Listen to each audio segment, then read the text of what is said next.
Saya po namin dahil nagkaroon po ng magandang proyekto si Gob, tsaka si Vice, tsaka si Ma'am Cherry, na nagkaroon po siya ng isang caravan para sa mga taong kapos, hindi na po gagastos ng malaking pera. Pagkatapos po na to, siguro po dire-diretso na po uli yung pagtatrabaho. Gob, maraming salamat po sa sa programa nyo dahil kung di po dahil sa inyo, hindi po ako ma-operahan ng libre.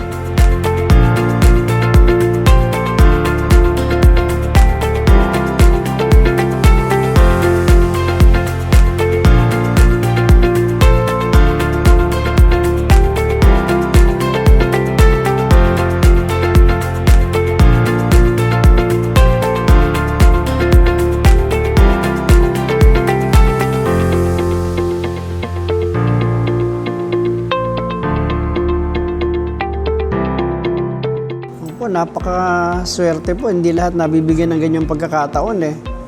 Siyempre, pagka libre, ay wala ka nang iintindihin pa, napakagaan sa buhay, sa pamilya.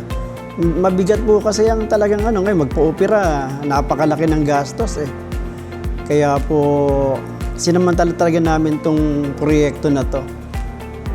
Kami po, buong pamilya po namin, ay nagpapasalamat. Hindi po sa lahat ng lugar mayroong ganito eh. Hindi po sa lahat ng probinsya, hindi po sa lahat ng gano'n.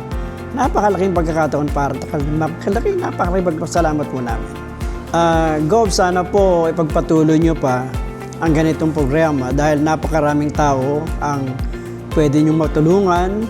Po, nagpapasalamat kami sa buong staff, hindi lang sa inyo.